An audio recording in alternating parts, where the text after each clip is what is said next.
बिस्मिल्लाहिर्रहमानिर्रहीम। नाज़रीन अस्सलाम वालेकुम। कुछ अहम खबरों के साथ इमरान वसीम आपकी खिदमत में हाजिर है। नाज़रीन, आज तकरीबन 1 साल के बाद जज अरशद मलिक वीडियो स्कैंडल अपने मंतकी अंजाम को पहुँचा है। लाहौर हाई कोर्ट की इंतज़ामी कमेटी की जानिब से जज अरशद मलिक को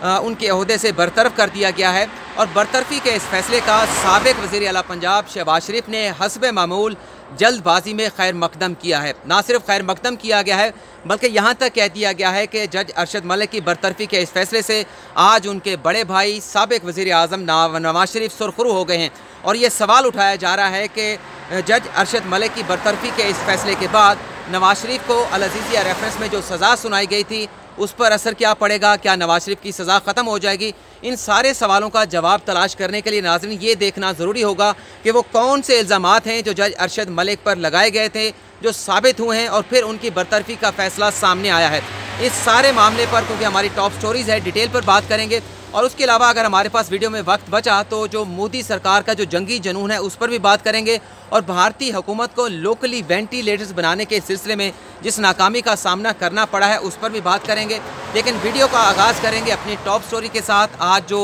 लाहौर हाई कोर्ट की इंतज़ामी कमेटी की जानिब से जज अरशद मलिक को उनके अहदे से बरतरफ किया गया है। थोड़ा सा पस मंज़र बयान करने के बाद क्विकली अपनी स्टोरी पर आऊँगा। नाज़रीन, आपको याद होगा गुज़िश्ता साल 7 जुलाई 2019 को मरियम नवाज साहिबा की जानिब से जज अरशद मलिक स्कैंडल के जो मरकज़ी मुलज़म थे नासिर भट्ट, जो बाद अज़ां इस प्रेस कॉन्फ्रेंस के बाद लंदन रवाना हो गए थे, लंदन फ़रार हो गए थे। एक प्रेस कॉन्फ्रेंस की गई थी और उस प्रेस कॉन्फ्रेंस में कुछ वीडियोस चलाई गई थी जिसमें ये देखा गया था कि जज अरशद मलिक नासिर भट्ट के साथ बैठे हैं और मरियम नवाज साहिबा की जानिब से ये कहा गया था कि इन वीडियोज़ में अरशद मलिक इस बात का एतराफ़ कर रहे हैं कि अल अज़ीज़िया रेफरेंस में जो सज़ा 7 साल की नवाज शरीफ को सुनाई गई थी, ये सज़ा सुनाने के लिए उन पर खासा ज़्यादा दबाव था और बदनीयती के तहत ये सज़ा नवाज शरीफ को सुनाई गई थी। और मरियम नवाज साहिबा ने उस प्रेस कॉन्फ्रेंस के बाद ये मुतालबा किया था कि ये नए वीडियो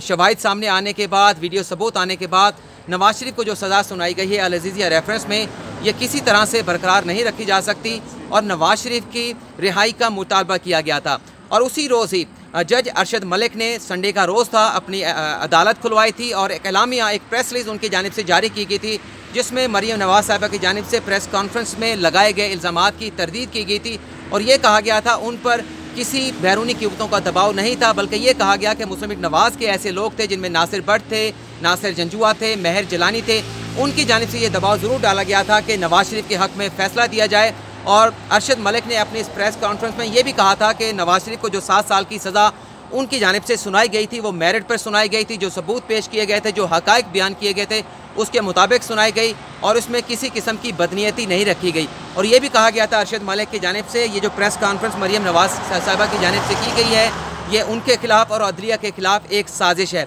उसके बाद फिर ये हुआ, चंद रोज़ के बाद इस्लामाबाद हाई कोर्ट ने जज अरशद मलिक से एक बयान हल्फी मांगा था और फिर कुछ अरसे के बाद सुप्रीम कोर्ट में इसी वीडियो स्कैंडल के मामले पर सुप्रीम कोर्ट में मुतअद्दिद दरख्वास्तें दायर हुई थी जिसमें अदालत से इस मामले पर मुदाखलत करने की रिक्वेस्ट की गई थी, प्रेयर की गई थी और 23 अगस्त को उन दरख्वास्तों पर सुप्रीम कोर्ट ऑफ पाकिस्तान ने अपना फ़ैसला सुनाया था और चीफ जस्टिस आसिफ सईद खान खोसा जो उस वक्त के चीफ जस्टिस थे उनके साथ जस्टिस उमरता बंदयाल और गालिबन जस्टिस फैसलर बेंच का हिस्सा थे, जिसमें ये फ़ैसला सुनाया गया था कि जज अरशद मलिक का जो माजी है वो दागदार है और जज अरशद मलिक ने जो बयान हल्फी जमा कराया है उसमें उन्होंने इस बात का एतराफ़ कर लिया है कि उन्होंने उस मुलज़म के साथ मुलाकात की, नवाज शरीफ के साथ जिसको उन्होंने खुद सज़ा सुनाई, उस मुलज़म के बेटे हुसैन नवाज़ के साथ मुलाकात की। इस बात का भी अरशद मलिक ने एतराफ़ किया और ये भी कहा गया कि मुस्लिम लीग नवाज़ के जो रहनुमा थे नासिर जंजुआ, नासिर भट्ट और महर जलानी, इनके साथ भी अरशद मलिक की उस वक्त मुलाकातें होती रहीं जब एहतसाब अदालत में फ्लैगशिप रेफरेंस पर समात चल रही थी, अल अज़ीज़िया रेफरेंस पर समात चल रही थी और इन तमाम मामलात को जज अरशद मलिक ने मख्फी रखा और ये जब मुलाकातें होती रहीं आला हुकाम को इन मुलाकातों के हवाले से नहीं बताया और जब उन्हें पैसों की पेशकश की गई तो इन तमाम बातों के बावजूद भी जज अरशद मलिक ने उन दोनों रेफरेंस की समात करने से इनकार नहीं किया। और जो आज खैर मकदम किया गया है साबिक वज़ीर आला पंजाब शहबाज शरीफ की जानिब से, तो ये मैं इसलिए बता रहा था कि ये वो इल्ज़ामात हैं जो जज अरशद मलिक पर लगाए गए हैं कि जो नवाज़ लीग से ताल्लुक़ रखने वाले लोग थे रेफरेंस की समातों के दौरान अरशद मलिक के साथ मुलाकातें करते रहे। बल्कि बयान हल्फी में तो अरशद मलिक ने यह भी कहा था कि एक तकरीब में नासिर जंजुआ जो है उन्हें किसी साइट पे ले गए थे उस तकरीब में साइड पर ले गए थे। उन्होंने ये कहा था कि मिन्नत समाजत की थी कि हम आपको 10 करोड़ रुपए देंगे पाकिस्तानी यूरो करेंसी में, 2 करोड़ रुपए अभी कैश में हमसे ले लें, लेकिन नवाज शरीफ को हर सूरत दोनों रेफरेंसेस से बरी किया जाए, और अगर आप ये फ़ैसला नहीं देंगे तो मेरे लिए खासी ज़्यादा मुश्किलात का सामना होगा। ये नासिर जंजुआ ने अरशद मलिक से कहा था। ये बात अरशद मलिक ने अपने बयान हल्फी में लिखी थी, और उनकी जानिब से अपने बयान हल्फी में ये भी लिखा गया था कि नवाज शरीफ को बरी करने के हवाले से नासिर जंजुआ, नासिर भट्ट ने उन्हें धमकियां भी दी थी, संगीन नताइज के हवाले से भी बातें की गई थी, और उन्हें पैसों की पेशकश भी की गई थी। लेकिन उन्होंने बताया था अपने बयान हल्फी में कि उन्होंने तमाम इन पेशकश के बावजूद नवाज शरीफ को सज़ा सुनाई। लेकिन सुप्रीम कोर्ट ने जब फैसला सुनाया तो सुप्रीम कोर्ट की जानिब से ये कह दिया गया कि जज अरशद मलिक को फौरी तौर पर लाहौर हाई कोर्ट के मातहत भेजा जाए, लाहौर हाई कोर्ट भिजवा दिया जाए, लाहौर हाई कोर्ट की जुडिशरी में भिजवा दिया जाए, और ये जो एतराफ़ी बयान है इस पर लाहौर हाई कोर्ट की जो इंतज़ामी कमेटी है उनके खिलाफ फौरी कार्रवाई करे। तो लिहाजा मेरा कहने का मकसद ये था कि ये जो हक़ाइक़ मैंने आपके साथ बयान किए हैं, इनको देखते हुए ये जो इल्ज़ामात थे अरशद मलिक पर, किसी तरह से भी नवाज शरीफ को अल अज़ीज़िया रेफरेंस में सुनाई गई सज़ा में फ़ैसला नहीं होगा जो अरशद मलिक फ़ायदा नहीं होगा जो अरशद मलिक की आज बरतरफ़ी का फ़ैसला आया है। उसके अलावा नवाज शरीफ की सज़ा किन 4 तरीक़ों से ख़त्म हो सकती है, मैं आपको ये भी बयान कर देता हूँ। ये सुप्रीम कोर्ट के फ़ैसले में लिखा गया था। सुप्रीम कोर्ट ने एक तो ये बताया था कि एक तो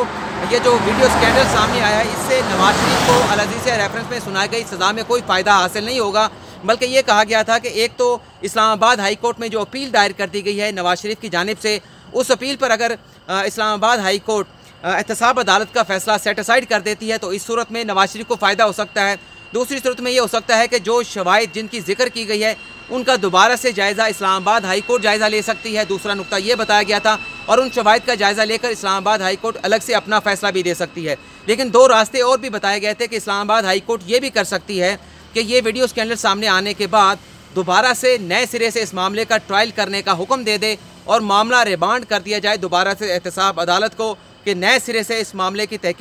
मामले का ट्रायल किया जाए, अदालती कार्रवाई की जाए और उस पर फैसला सुनाया जाए। और चौथा रास्ता ये बताया गया था कि ये मामला एहतसाब अदालत को भिजवा दिया जाए और एहतसाब अदालत नए सिरे से ट्रायल करने की बजाय जो एविडेंस पेश की जा चुकी हैं उन एविडेंस की बुनियाद पर दोबारा से आर्गूमेंट्स तलब करे और वो आर्गूमेंट सुनने के बाद इस मामले पर सारा फैसला सुना दे। तो ये 4 रास्ते हैं जिसका फ़ायदा जो है वो नवाज शरीफ ले सकते हैं। इन चारों रास्तों के अलावा नवाज शरीफ की सज़ा जो अल अज़ीज़िया रेफरेंस में सुनाई गई थी वो किसी तरह से भी सेट असाइड नहीं हो सकती। जज अरशद मलिक की बरतरफ़ी का फैसले का किसी तरह से भी नवाज शरीफ को फ़ायदा नहीं पहुँच सकता, और इसलिए मैंने कहा था कि जज अरशद मलिक की बरतरफ़ी के फैसले का जो खैर मकदम शहबाज शरीफ की जानिब से किया गया है उसका कोई फ़ैसला कोई फ़ायदा नवाज शरीफ को नहीं होगा, और ये जल्दबाजी में खैर मकदम शहबाज शरीफ साहब कर रहे हैं। इनको फ़ायदा इन 4 रास्तों से हो सकता है, नवाज शरीफ को और शरीफ ख़ानदान को। अब हम थोड़ी सी बात कर लेते हैं जो भारत का जंगी जुनून है। नाज़रीन, आपको याद होगा, अच्छी तरह से याद है कि आजकल चीन और भारत के दरमियान जो एक बॉर्डर डिस्प्यूट चल रहा है, काफ़ी ज़्यादा कशीदा सूरत हाल बन चुकी है। तो भारत का ने ये फ़ैसला किया है कि 389 अरब रुपये ख़र्च करके जो दिफाई आलात हैं, लड़ाका जहाज़ हैं, मिज़ाइल सिस्टम हैं, मिज़ाइल्स हैं, रडार जो है वो ख़रीदे जाएंगे। तो पानी की तरह पैसा बहाने का, अपना डिफेंस को मजबूत करने का मोदी सरकार की जानिब से फ़ैसला किया गया है। और ये फ़ैसला किया गया कि 379 अरब खर्च किए जाएंगे जिसके ज़रिए 33 लड़ाका तैयारे ख़रीदे जाएंगे। 21 लड़ाका तैयारे मग 29 रशिया से ख़रीदे जाएंगे और